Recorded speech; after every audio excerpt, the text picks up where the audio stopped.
Hello, everyone, and thanks for joining. My name is Tracy Cook. I'm the online media manager for ModernAnalyst.com, the premier community for business analysts. I'd like to welcome you to today's webinar entitled The Product Backlog is Not a Backlog. Today's webinar will last approximately 60 minutes, including the question and answer session at the end. Please be sure to submit your questions in advance using the questions feature of the GoToWebinar software. Today's featured speaker is Steve Blaise, PMP, PMI, PBA, author, consultant, teacher, and coach. Steve has over 55 years experience in information technologies. Steve, welcome. Thank you, Tracy, and welcome to everyone. We're going to talk about the product backlog and why the product backlog isn't really a backlog. And so let's get right into it. Start right off by saying why that isn't the case. Not going to build up to a final, conclusion at the end and pop the answer. We're going to tell you right away. This is the definition of backlog, according to the dictionary. An accumulation of tasks unperformed or materials not processed. Well, that could apply to a product backlog. So maybe it is a backlog, but note here the second definition, something that you should have done before and must do now. Well, that doesn't apply to a product backlog. The third one says unfilled orders, unconsumed products, unfinished work. Well, yeah, it's unfinished, but we wouldn't necessarily call it work. So let's take a look here and see what a backlog is. What are we talking about when we say a backlog? Well, it's a static list of work you must do. Static, like this, a backlog at a traffic light. There's a long line of cars waiting to get through the light, and that is a backlog. It's backed up. Now, we might call it a backup or something else, maybe something not quite as pleasant as if you're sitting in it, but that is a backlog. Or how about a long line at McDonald's? There's a long line, people waiting to get their meals, and the restaurant wants to make sure they service everybody on the line, so they're going to open up another register, a backlog. Those are backlogs, things that have to be done. So the product backlog is a list of items that are envisioned, thought of at any given point in time. Now note that car backlog is not any given point in time. It's only at the time the light is red and you've got a backup there. It's a prioritized list of work items. Certainly, the people at the McDonald's line are not prioritized. It's an emergent ordered list. It is dynamic. It is flexible. These are words associated with the product backlog on a continuous basis. I can change it at will, move things in and out and up and down. Can you imagine sitting in that waiting for the traffic light and saying, yeah, I changed my mind. I'm going to pull out and make a U-turn, get out of here. Well, if you remember that picture, there's no room to make a U-turn. You're stuck. It's not going to move. It's static. How about the people online? Suppose you said, I think I'm a higher priority. You got in the front of the line. You think that would be a good thing to do? Be like the lines on Black Friday that devolve into small riots. The product backlog, however, is changeable, is flexible, is dynamic. You say, well, okay, all right, I see that, but how come they named it wrong? That doesn't sound right. Well, it's not unusual, especially in agile and scrum. For example, take a look at the word scrum, right? The scrum defines the daily meeting that you have, short meeting, which all the members talk about, what did I do since the last meeting? What am I going to do before the next meeting? What obstacles are there? That's friendly and colloquial. But what is a scrum outside of agile? It comes from the sport rugby. And there's a definition there. It involves players packing together in 3 rows to try to gain possession of the ball, just like that. If you ever watched a rugby game, They go into the scrum, and then you see the ball pops out of the middle, and they chase after it, and look back where the scrum wasn't just one or two players lying on the ground injured. That doesn't sound very friendly and very. Why would you call a meeting a scrum where people are going to be banging into each other? Well, how about sprint? Right? That's a time box. It's just, 2 weeks and you get the work done. But what is a sprint outside of agile? It's a foot race over a short distance where you run as fast as you can and you probably collapse at the end because you're putting everything in it. Because you're not going to run another race right away. Maybe not for another week or so. You get a chance to recover. Can you imagine running a sprint as fast as you can, working constantly, taking a short break, eating at your desk, doing 15-hour days for 2 weeks, and then crashing for a week? That doesn't sound like Scrum either.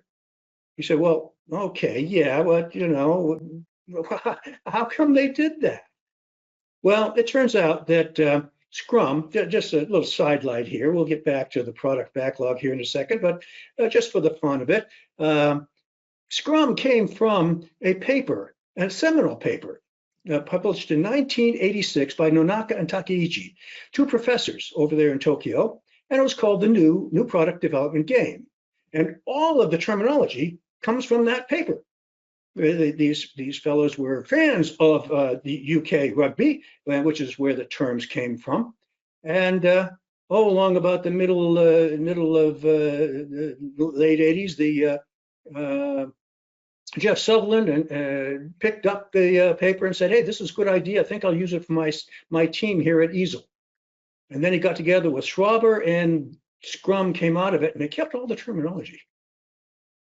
They say, oh, okay, Steve, that's interesting, but we don't really look at a sprint as something we have to run fast, and we certainly don't look at a Scrum as a battleground in the office. So why would we have a problem with the product backlog? Well, it's because for the most part, the people who are using the product backlog, especially business analysts, are looking at as a backlog, a final finished item. This is what we have to do. We have to do everything on the backlog. They look at it like a requirements document placed vertically in a list. And that's not what we're talking about. It isn't. It's not a backlog. So we have a business analyst. There's our friend, the business analyst. If you've had any of these webinars before, you may recognize her. There she is. And she's thinking, gee, the team has just decided to go agile and they want a backlog instead of requirements. I wonder what the difference is. I'm used to going around and I gather information, I analyze the information, I produce a business requirements document, we get it all written up right and all that. This seems to be a different thing. Do I just take all those requirements, do the same thing I've been doing, and then just list them on the backlog? Is that what we're doing? What about these user story things? Do I have to make sure that everything on the backlog is in a format of a user story? Are we going to start at the top and go down to the bottom? But really, we get a product backlog, but where are the requirements anyway? I mean, we've got to have requirements, right? Where are the requirements in this product backlog? If the product backlog's not the requirements, well, okay, requirements. What requirements? Where are the requirements? Well, let's do a comparison here. Here's the requirements on the left-hand side, and there's the product backlog on the right-hand side. And notice they're about the same thing there. Conceptually, the business requirements document should contain everything that needs to be done to solve the business problem. In other words, if I implement every single one of those requirements, I will have completely solved the business problem and created something that those users or stakeholders can do to solve the problem. That is exactly the same thing that we do with the product backlog. Everything on it is designed to solve the business problem and make it so that the stakeholders or users can solve the problem.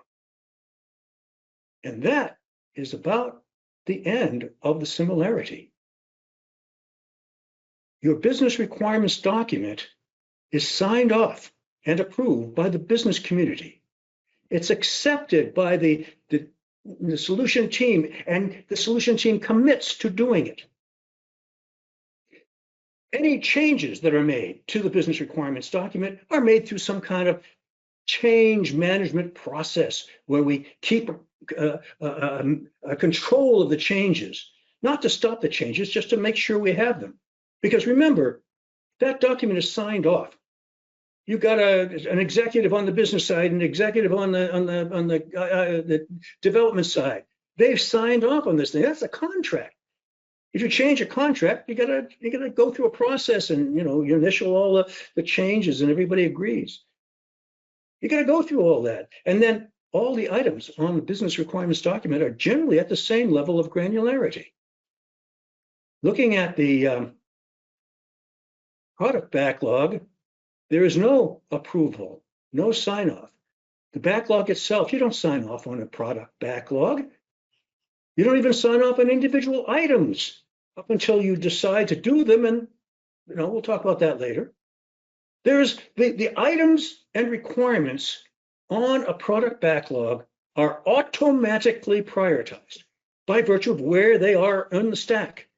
At the top is the highest priority, bottom is the lowest priority.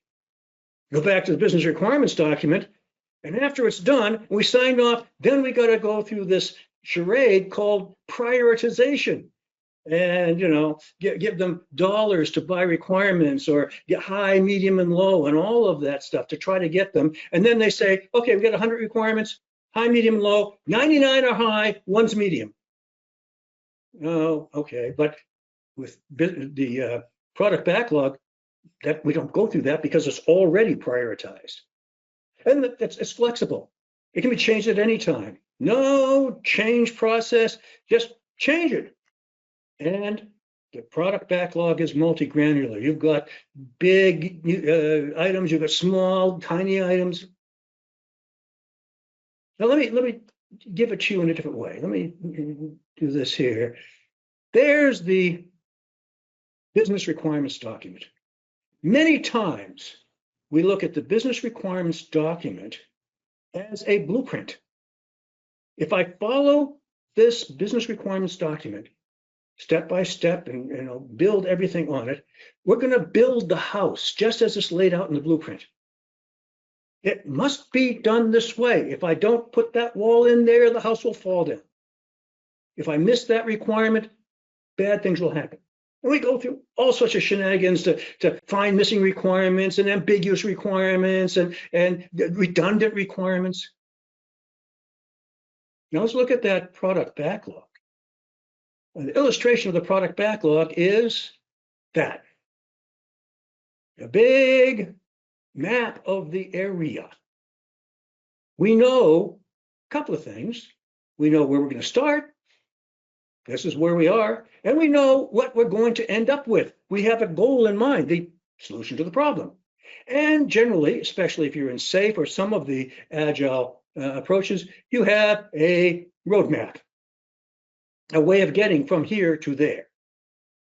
Well, that's not too far off from the business requirements document, but you see, when you're using the product backlog, using agile, as you're going along, if you're going on vacation, that's the path you want to take. You say, hey, that sign says the world's largest ball of twine is over there. Let's go see it. Yeah, it's a good idea. And you divert. You go off on a different direction. You go off and do some different things, build some different features, change some features that you have. Maybe you go out and come back in. Yeah, let's do this, and then you go right back to the place where you were. Just add a new feature to it. Why? Because it was a good idea to do at this time. Or maybe you even just go on a completely different route and get to your goal. And it allows for that. That's very difficult to do, as you can imagine, with your business requirements document without a lot of change and meetings and so forth. Now, one other thing on this map, this vacation trip that we're taking, that we're allowing ourselves to go wherever we want, we are going to plan. On a daily basis, we're going to say, where are we going to be tonight? How far can we get today? That way we can book the hotel in advance. So we know that we're going to get just this far. And then when we get there, we're going to plan the next day. We're going to get up to that point, even though we're going to go the roundabout route. And then the next day we'll be there. And then we're going to go out and come back because we're going to go and stay at that really lovely lodge up in the mountains over there. And then on our way, the outside, we're going to stop there. We have all every day planned, fixed time box, if you will. That's a normal way of traveling, but we're free to go. But you see, if you follow the map, you got to follow that red line and adhere to it as close as possible, just as you have to adhere to a business requirements document as close as you can. But the product backlog isn't that kind of thing. The product backlog is more like the entire map that you're looking at, because look at where we can go. We can go anywhere on that map. In other words, we're looking at the entire problem domain. So maybe we shouldn't call it a roadmap. We shouldn't call it a backlog. Maybe we should call it something like a product atlas, showing all of the territory we can travel on, and anywhere in there we can go. And what gets us there is the product backlog, by saying, this is what we're going to do today. This is what we're going to do tomorrow. In sprint, it would be, this is what we're going to do this week, these 2 weeks. Well, what we have here, the concept that we want to look at, is the list. We got things we want to do. I got the things around the house here. My wife says, I want to do this, and I want to put crown molding in, and we want to plant some plants over here, and we want to get this and that. And after a while, I say, just put it on the list.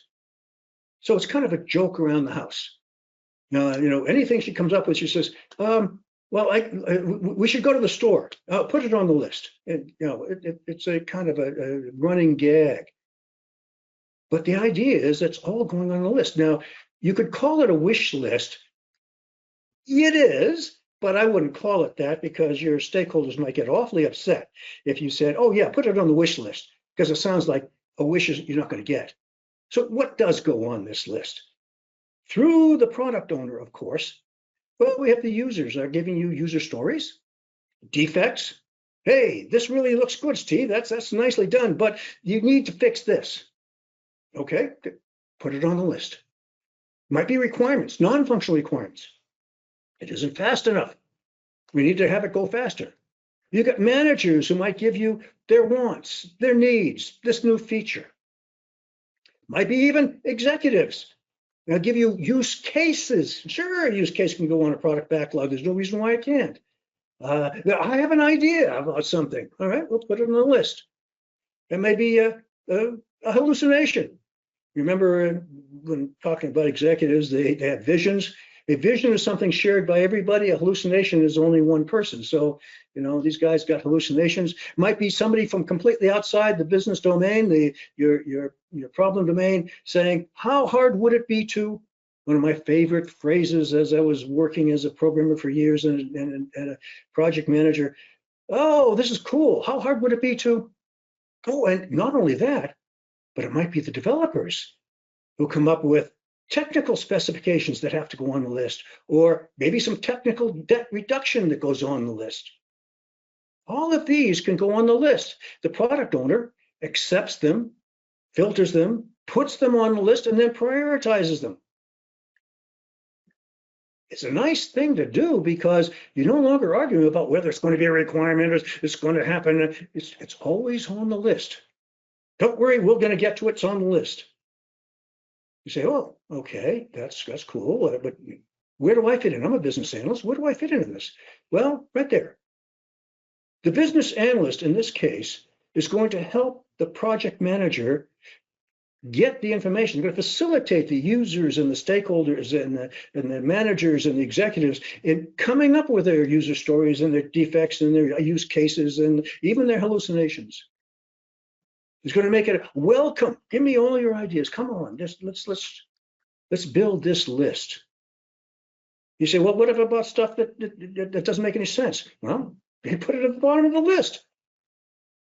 You're going to probably run out of money in 3 or 4 years and never get to it anyway. So the business analyst is facilitating the extraction, if you will, the ideas, the thoughts, the needs, the wants, and assisting the product owner in putting them on the list, helping the product owner filter, helping the product owner clarify. You say, okay, now how's that done? Well, let's go back here just a second. If you were at the meeting at the webinar last month, you might have seen this. We talked about requirements meetings, and there I was as the business analyst. And this is a typical requirements meeting. My boss isn't here, and I don't have the authority to do requirements, so you're not going to get requirements out of me. Somebody else is saying, I don't think I know what a requirement is, so I better keep my mouth shut. And you wonder why you have meetings and you don't get a lot of interaction. If I give them the requirement, they're going to hold me responsible for it. I'm going to keep my mouth shut. Somebody else says, we'll agree to whatever you say because we can always change it later. Then you got the person who is there for a purpose. I am going to get all my requirements. I'm ready to go. And you end up with 20 people in the meeting, and the requirements only come from 1 or 2 people. And then, of course, you've got the people who are there and really not knowing why they're there. So why would that be different? You're going to do the same thing with your product backlog. Have a product backlog meeting and note the difference here. Hi, I'm here to get your ideas on what you think you need in this new product that we're going to build for you. Give me some ideas. Let's talk about what would you like to see? And I got my whiteboard here. I got my flip chart. I'll just write down everything that you have to say. And, oh, cool. I got a bunch of new ideas about that product. Yeah, I think it's good to hear other people's ideas. I might even say something here. He's asking ideas, so I can't be held responsible for ideas. I got some ideas. Ideas? All ideas? No need to approve or commit to anything? Just throw ideas out? Wow. He's taking all the ideas without discussion or judgment. I'm sure that I can come up with some idea and contribute something. And suddenly you get everybody involved. They're all coming up with ideas and thoughts, and it becomes a very viable meeting, vibrant meeting, interactive meeting, lots of things said. Remember, in the end, you can always analyze anything. You can eliminate redundancy and combine things through analysis. So we have a product backlog brainstorming meeting. You say, well, wait, Steve, I haven't done that. I mean, I do work in agile, but it's like one-on-one. I go get those things there with the story things. It's one-on-one interviews. Okay. The story. There's your business stakeholder. There's the BA. And the story is going to go onto the product backlog as an item. Now, remember, it says user story. People talk about user stories. We might actually want to change it to let me get a backlog item from you. Because it doesn't have to be a story. We don't have everything in the as of this type format. However, in this particular case, that's exactly what we're going to do. Here's the business stakeholder giving you some ideas, chatting away. My customers need this, and we need to do that. And I was talking to somebody yesterday, and they said they got a problem with this. Bang! Every single one of them becomes a story. The basics: who, what, why, and occasionally even when. And that, goes on to the backlog as a backlog item. Oh, yes, well, we got to prioritize. It's always assumed to be in priority order. That's why you can change it. It changes almost daily because the priorities change all the daily. New items are added. They increase in priority based on time or even functionality, all sorts of reasons. Remember that the business requirements document is static because you've signed off on it. There's no staticness involved with the product backlog. It keeps changing constantly. At the end, both will be identical in concept and have everything necessary to solve the business problem. But the business requirements document requires that it comes up first. I have to have it to start with. The product backlog evolves and slowly builds until you have identified everything necessary to solve the business problem, things that you didn't think of at the beginning. We need to build a database before we can access it. That actually comes from a discussion in meetings that we had a while ago, many years ago, with a product owner who wanted to access the database. This is the next thing high up on the list. He said, yeah, well, we haven't built it yet. Oh, okay. That's a good idea, but let's wait till we actually get some part of this operational and see how it works. We may not end up needing it. These features are necessary to be in compliance, so we got to put them up. This new law is coming out and it's going to be ready by January 1st. So they're going to move all these items up to the top. And the good old CEO says, I want that done now. Okay, top of the priority list. Imagine handling all of these things with your business requirements document, which is closer to being a backlog than your product backlog. Well, you say, okay, Steve, there's got to be a backlog. That's what it's about, isn't it? We're using that term. Well, let's talk about another backlog. You're going to create a to-do list. We all create to-do lists. Let's say that you're working every day. You're working 9 to 5 and 10 to 6 or 8 to 8. You're working. You don't have time to go do things like clean the garage and mow the lawn, so you do them on the weekend. And there's a whole bunch of things that you want to do. And you say, well, yeah, I want to paint the living room, and we want to repair the stove and touch up in the back and clean the garage and so forth. So we create this to-do list. Now let's say we got 3 days coming up in the weekend, and we are going to we want to work on it. So we got this to-do list. We all have these to-do lists of things, honey-do lists, many people call them. And I've got one, that big long list. Had it since we moved had this house built back in 2006. Some of the things are on that list from 2006. And they're still there. We just haven't gotten to them yet. They haven't raised in priority enough for us to do them. So let's say that this is the to-do list, and this represents the product backlog. But we're not going to call it a product backlog. It's a to-do list. Now we're going to be spending 10 hours this coming 3-day weekend. And we want to figure out what we're going to do this weekend. We just can't just try to do everything. That would be frustrating. Pomodoro, who's one of the time management people, or I can't remember the other guy's name, they would be aghast that you would do that. No, you parcel it out. You get what you're going to do. So we're going to have a little meeting. The family's going to get together, and we're going to plan the work. In Scrum, that would be called a sprint planning session.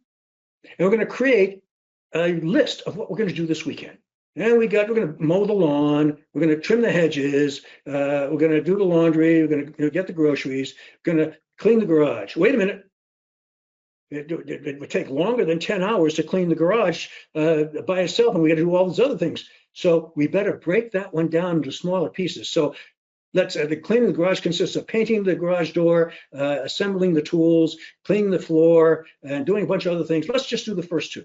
We can do those within our 10-hour weekend. Now we have a list of the things we're going to do this weekend, and that is the sprint backlog. We're committing to do those things this weekend. The rest of them, nah, they might never get done. What's on the sprint backlog we're committing to. Then we go and do the work. Now there's a daily scrum in there. With Scrum, there's your sprint, and there's a daily scrum. And at the end of the work, we look at it and say, okay, this is what it's done. Let's take a review. Honey, come take a look and see what we've done. We were going to mow the lawn. Maybe, at the daily sprint scrum, we're going to mow the lawn on Saturday, and it rains, so we can't mow the lawn. So we do something else. Sunday, it's still wet, too wet to mow. Monday, we mow the lawn. Right? We move those things over. We do that over the weekend. That's fine. Now we look at it, and the lawn looks good. You did a good job on that. And the door, that's exactly the right color. And this tool room, that really is very nicely done, Steve. That really, I like the organization, but there's only one problem. See, you stand 6'1", and I'm 5'4", and I can't reach those tools there without a step ladder. Oh, yeah, forgot about that. Well, I'll move the tools down. We'll put that on the backlog, back on the product backlog. And we'll get to it at some point. In the meantime, you can use the step ladder, a workaround. And when it's high priority, we'll move the tools. And that's what happens. That wish list, that list of ideas and concepts and so forth, now becomes a hard and fast committed backlog that we're going to do. And any variation will go back on the backlog. For example, time management. There's your list. We have this at work, all the tasks that you're supposed to do. The boss has given you, the boss's boss has given you, your fellow workers have given you, you've given yourself. And what you do, according to Pomodoro, and as I say, those others, Lakeland, I think is the name of one guy, here's your daily planner. Now, back in the day, back in the 70s, we used to do these daily planners all the time. So you take the thing, one item off the list, and you say, I'm going to spend this much time and I'm going to get it done. And, I've got this, I'll X out the rest of the afternoon to get that report done. So that at the end of the day, I can say, I got these things done. As opposed to ending up doing a lot of busy work and you feel like at the end of the day, I really haven't got anything done.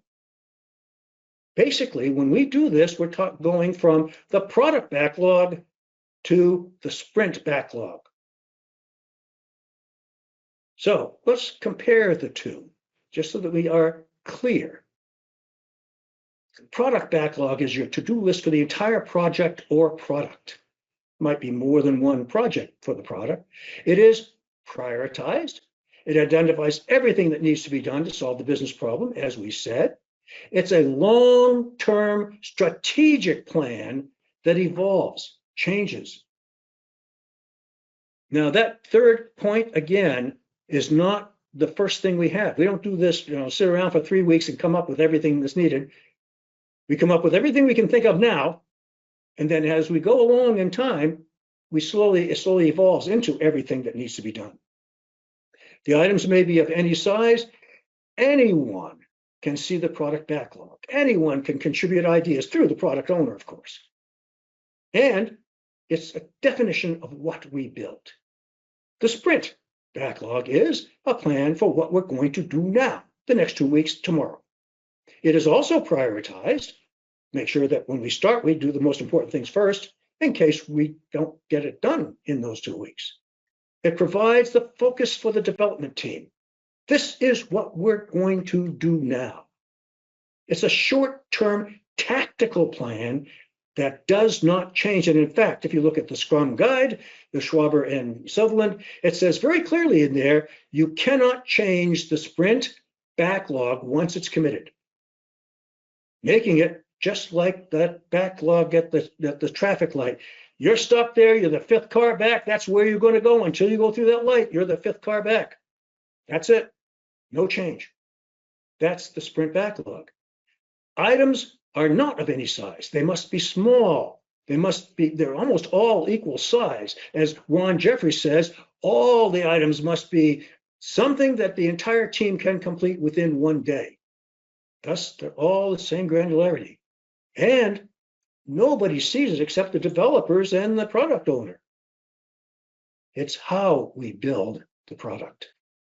So how do we do it? There's the product backlog. There's the sprint backlog. Product owner makes the product backlog. Now what happens? We've got this product backlog. We're now going to extract items approximately in order. But notice that we skipped one. Maybe the next couple are too large, like doing the garage. We couldn't fit it. This is going to be done by the developers, the people who are actually going to do the work. Remember, it was we, the family, who were going to be mowing the lawn and painting the garage. We were the ones who decided what we could do in those 10 hours. And how are they going to do it? They're going to select an item. They're going to discuss it. They're going to estimate it, planning poker and all of that. They're going to decompose as necessary. If they need to make it smaller, they will. Then they discuss it again. Then they task it out. You're going to do this. You're going to do this. We need to do this and this and this and this. We need to design this. We need to build the code. We need to test it. And then we add it to the backlog and we commit to doing it. Now, note that is the word that I've been emphasizing here, the commitment. When we have the sprint, we are saying as a team, as a solution team, as a team of developers, we commit to doing this in the next time box, 2 weeks or whatever our time box is. We commit to it. We're going to do it. Thus, you have the cars that are committed to going through the light. They're going to stay there until they go through the light. The people are committed to getting lunch at McDonald's, and the restaurant is committed to serving everybody. You say, okay, all right, yeah, I got that. So the sprint backlog then becomes kind of the real backlog, right? Well, where does the business analyst come in here? Well, the same place. You are facilitating the team in doing their work, helping them understand what the item is, clarifying it. Maybe it's not quite clear, maybe too ambiguous. You might have to go back and clarify it with the stakeholders and then come back and say, okay, this is what's going on. You help them decompose. You help them discuss. You are helping them, facilitating their creating the sprint backlog. Well, we go to the stories, and again, this is another slide that you might have seen last month when we talked about building stories. There's the story, same story. The business analyst says the same as a bank customer, same one that you just saw a few minutes ago. But the question is, where did the requirements come from? Remember our business analyst asked that? Where's the requirements? Well, the developer is going to say, well, tell me more. And I got some questions. How do I know I'm a bank customer? What tells me that? And when would you be doing that? How often? And under what circumstances? And so forth. And what's being written down by the developer are the facts, the requirements. What is needed to get this particular story done within these 2 weeks?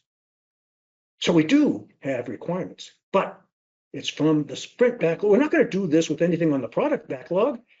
We don't even know if that something on the product backlog is even going to be done. And if it is, we don't have no idea when. All we know is what's going to happen in the next 2 weeks, the next sprint, the next time box. So to kind of summarize this, a product backlog is not a backlog. Maybe a product atlas might be a better word, or some other word. I don't know what we might call it. A product thing. It's a rudimentary roadmap for the entire product, showing all the paths that we can take. And it grows, it changes. Like the Swiss Army manual for the Swiss people in the Swiss Army. They go out and a lot of the things they do is they map the terrain in Switzerland, where they have a lot of well, they did have a lot of glaciers and the ice is changing and so forth. And on the front, it's a manual about how to go and record the area. You know, and there's a mountain here and there's a path there. And on the front page it says, when the map and the terrain do not agree, believe the terrain. So when the map that we have, the roadmap, the list of things we're supposed to do, does not match real life and what they want and what they need, believe what they want and what they need and change it appropriately. Remember, the product backlog defines the entire product, the solution to the business problem. And it also has ideas and thoughts and possibilities, dreams, hallucinations, anything else that people have to say about this particular product that's coming out. And remember, always remember, the items may or may not be completed. They may or may not even be started. They may be discarded midway. Thus, we have, I wonder if we could see, if you can do that, how hard would it be to do this? I changed my mind. Take that off the list. This item has been on the list for 3 years. Maybe we should do part A of this item and leave part B for later, maybe not even get to it at all. It's that kind of flexible. It's just a big atlas. So what is the real backlog? Items that describe committed work. Items that are sized, estimated, tasked, committed. It's the work that is to be done. This is what specifies the requirements, and that is the sprint backlog. And what's your job as a business analyst? For your product atlas, facilitate the information gathering, just as you would as a business analyst. And no matter what you do, you're going to be facilitating information gathering. Build the big picture. Keep that target of what the overall product looks like always in mind. Changing it when the overall product picture changes and making sure everybody understands that change. Providing the appropriate analysis to the information that's coming in. Understand and specify the problem domain.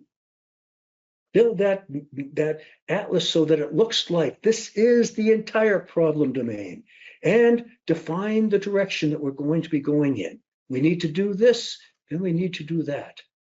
For the sprint backlog, ensure the items on that backlog are unambiguous, precise, concise, testable, measurable, understandable, implementable.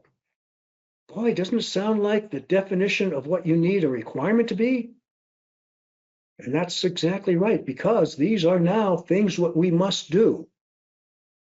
Ultimately, we're going to help the development team clear that backlog, do everything on the sprint backlog so that we can go start over again the following week and do it one more time.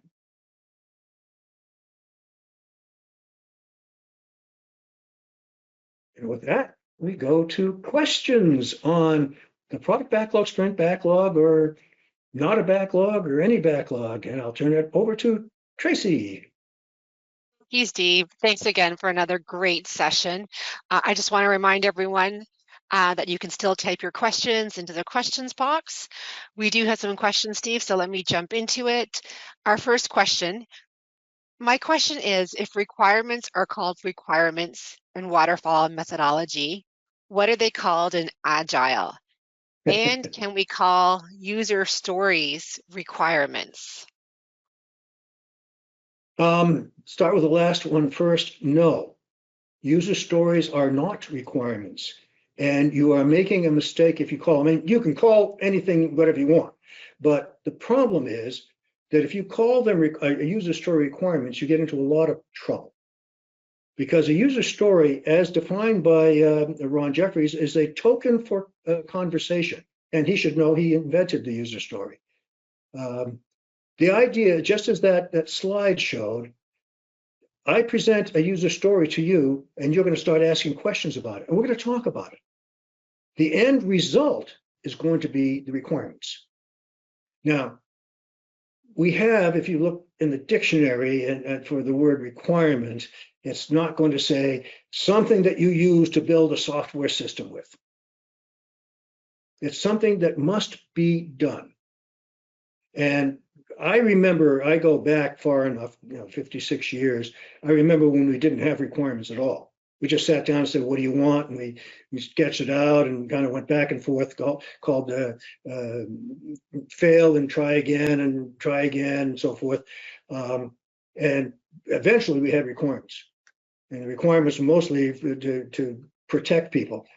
When people came in and said, I know this is due on Friday and this is Thursday, but I need you to change this. Well, you didn't tell us about that. Yes, I did. I told you about this 3 weeks ago. Well, nobody remembers. So write it down from now on. We're going to call them requirements. So in Agile, we don't have that concept. A user story is something that defines a feature, defines something that needs to be done. And from there, I'm a developer. I need requirements. I need something that says, this is what I'm going to do. This is what it looks like. This is what, if I enter this is what comes back. I need that. but I want to write it down myself. I'll ask you questions and I'll write down what I need to develop this software because I'm the one developing it, so I should know best what I need to know. And what I need to know or what I'm required to do. So the concept of requirements really doesn't exist in Agile at all. You have features, you have user stories, you have lots of things, but not requirements as they are defined in the linear approach. And Steve, our next question, how to approach stakeholders that even after a nice message and ensuring a very open environment, they are not willing to participate and they're full of doubts. Okay. Start off. One of the reasons why the stakeholders, the users are afraid, are full of doubts and aren't participating is because you say, we're having a requirements meeting. And I'm sure you all have requirements meetings, the word requirements in the name of the meeting. Now, you got to understand that if I'm a user, I'm thinking the end result, the end goal of this meeting is to have requirements. And I'm not ready for that. I don't know what requirements are. I can't do that. And most users don't know what requirements are. You know, you say, give me the non-functional requirements, and they just stare at you blankly. Well, give me the functional requirements. Okay. They don't need requirements. Users don't need requirements. Stakeholders don't need requirements. They need their problem solved. So if you have a requirements meeting, I don't need requirements. That's something for the developers. That's techie stuff. We don't need that. So, you know, I'm going to go because I have to. My boss told me to, but, you know, I don't have nothing to say. So instead of that, call the meeting an information gathering session. I want to get you guys together to gather some information. I'm a little not quite up to speed on this particular product, so I need you to describe it to me and give me some information about the product, what you're doing, what you need. You know, give me some information. Nobody's afraid of giving information. People love to give information, talk about their job. So, yeah, they'll come to that meeting. We changed it from requirements to information meeting, and people wouldn't come to the requirements meeting. Once we changed it to information gathering session, we had people coming with books ready to give information. So they could look up in the book and give the answer. This is what we do. Wait a minute, page 17. Yeah, here it is. This is what we do. Lots of people, and the people who come ready to talk. So that would be the first thing I would do is just say, change it to information gathering session. The next thing I would do is don't invite everybody, put out a blanket. Yes, everybody come to the meeting. I'm going to invite everybody, put it out on the Outlook thing there. And I'm having this meeting. And it goes out to an invitation goes out to everybody in the whole company or everybody on the project. Instead, send individual invitations. It takes a little bit extra time for you, but it's worthwhile, believe me. Identify roles. I want this person there to represent legal. I want this person there to represent inventory. I want this person there to represent compliance. I want this person to represent sales.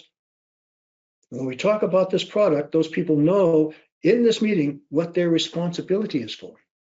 If I get a meeting, and this, consider yourself, you get an invitation to come to a meeting, and your responsibility, your role in that meeting is to provide information on X, you're more likely to show up and participate than if you just had a meeting that said, come. You're probably coming ready to talk. Oh, and another thing is, don't call them attendees, call them participants. My goal is achieved if I show up, if I'm an attendee. If I'm a participant, I got to do something. It's an active thing I've got to do. If I'm a participant, okay, I'm going to be a participant. That means I'm going to participate. Oh, psychological thing. But give them a role.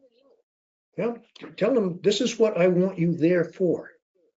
The minute you do that, it just, again, imagine yourself on the other side. If somebody sent you a meeting, an invitation, and told you this is your role, you would be there and you would be ready to participate because you have to fulfill your role. It's expected of you.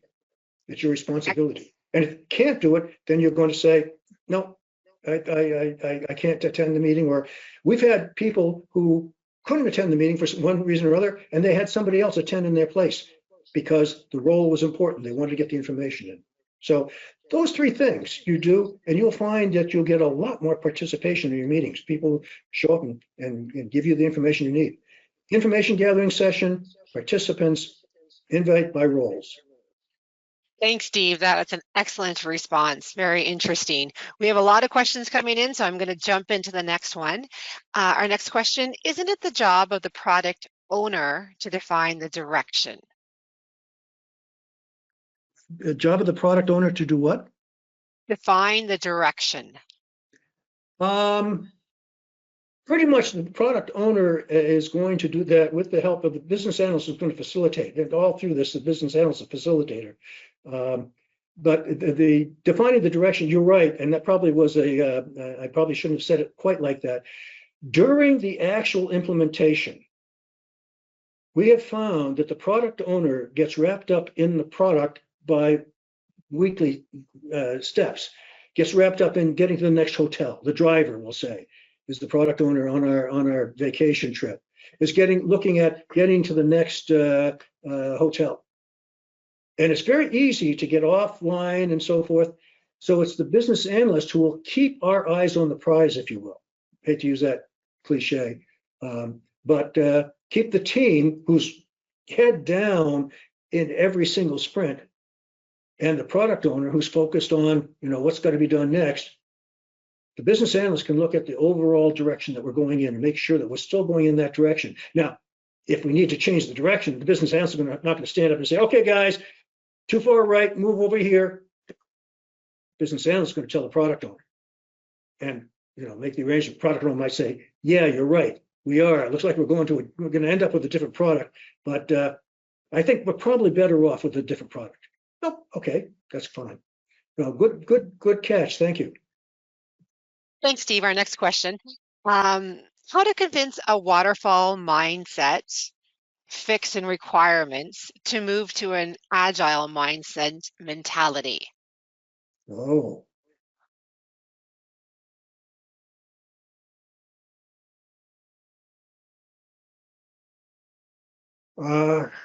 I'm scanning back in my own. I was waterfall, linear and waterfall for 30 years, from the late 60s to the mid 90s or so, even later, and got into agile around 95 or 96. Started working with the guys who were doing XP, not directly with them, as all remotely, and I guess being a developer, it wasn't that difficult to slide over to Agile, because it just made more sense to work that way. And we had already been working that way anyway, doing working some and showing it to the users, then working some more and showing it. We did a process where every week we'd prototype and then change for the next week, and then do another prototype. And there was an evolutionary prototype. So when they finally said, I think this is it, we could put that into production. So we were working in that direction anyway. That just made sense. As a developer, I don't think that would be very difficult to slide over.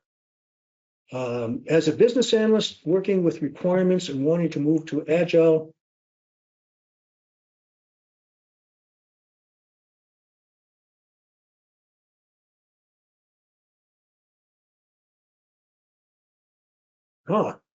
I guess that what I would try to do is start defining the atlas, if you will. Not a product backlog, but this is the area that we're going. This is the product domain and the project domain. This is the product domain. High level things, and then go back in second pass, if you will, and tell the user stakeholders, I will be back. It's Arnold Schwarzenegger. I'll be back. So I'll be back, and then we'll make it more detailed, and then I'll be back, and we'll make it more detailed. By doing that and finding out as you do it that when you go back, suddenly things are going to change, because they're going to see it in a different way, more detail, and they're going to say, no, actually, now that I think about it, I like it this way. And then come back all the time. Now, you might also establish what is called functional goals. Get together with the business side and say, what do you need to see that will prove to you that we're on the right track? What part of this overall product would you want to see? And then you go to the project manager and say, can we get this done, in so many months, so they can see it and actually use it, part of it. And then next part. And you'll find out again, they'll start using it and suddenly they'll start changing what they asked for. And it will cause consternation if you're in a waterfall with, oh, they don't know what they want. Users are so stupid. They keep changing their mind. But that's exactly what you want. Once you start doing that, you're starting to work your way into agile and you find out you just can't ever go back. It just makes more sense to do that. Thank you, Steve. Our next question. In regulatory development work, for example, yearly changes to financial aid, is there a time when you can reuse stories? Yes, of course, you can reuse anything. But remember, reuse is to save time and to ensure accuracy. I'm going to reuse this because I use it here and that's what I want. I'm going to reuse the same thing, especially in code. It takes minutes to do a user story. We used to have races to see who could get the most user stories in 5 minutes. And we get, 20, 30, 40 user stories. So I would recommend not reusing user stories, but doing them over again, even if they're identical. Because if you say to somebody, imagine yourself as a user, and I say to you, oh yeah, we got that user story already. You've been diminished. You're less, this I'm not as important. But if I said, okay, and I write the user story down, now you feel, yeah, he's writing my user story, he's listening to me. And you're liable to give me more information. So, it doesn't take that long, so you're not really saving anything by reusing the user story. Now, the finished user story, the code and all that, yeah. Like reusing use cases. I got the code. We're not going to do another password check program. But the physical user story as a such and such, do it again. Much better. Thanks, Steve. It looks like we're going to be able to get just one more question in. Thank you for all the people that have typed question. Is this last question, is there a conflict of interest for the BA to become the product owner? Is there any downside of the BA taking on both roles? Yes, that's one I don't have any equivocation about, and I'm not just giving my own opinion. Actually, I'm reflecting Ken Schwaber's very adamant. He's written several things that say that the business analyst should not be the product owner. Now, there are several reasons why, and I'm going to give you my take on it. Is that the business analyst never has authority. You say, well, what about if a business analyst has authority over other business analysts? Well, you're not playing the role of business analyst, then you're playing the role of manager. As a business analyst, you have no authority. You get things done through influence, through negotiation, through mediation, through that type of thing. Now, the product owner has maximum authority. What goes on that backlog is what the product owner says that goes on the backlog. She says it goes on the backlog, it's on the backlog. She says it comes off the backlog, it comes off. She says it's written like this, and that's the way it's written. Ultimate final say, total authority. If you can't use authority, you can't be a product owner. So you've got one person who doesn't have authority and another role who has authority and does a process. Almost the same thing as being a project manager and business analyst, wearing multiple hats. But it's worse with the product owner. Because there's no soft side of the product owner. The product owner is not going to deal with the team except to give the team what has to be done. Now, the business analyst role would be to assist, to facilitate the product owner, help clarify, be the legs, go out and actually talk to the users and come back with the information, answer questions, get questions to answers, maybe represent the product owner during some sprint planning meetings, only in virtue of explaining items, not authority. And if you look up Ken Schwaber's thing, he has 2 or 3 articles where he gets even more adamant about the business analyst should never be the product owner. Business analyst could be a scrum master, but not a product owner. Thank you, Steve. Looks like we are out of the time. So again, Steve, thanks so much for another great session. We'd also like to thank everyone for attending today's Modern Analyst webinar. And I'd like to remind everyone that today's webinar, along with the slides, will be archived at the ModernAnalyst.com website within a few business days.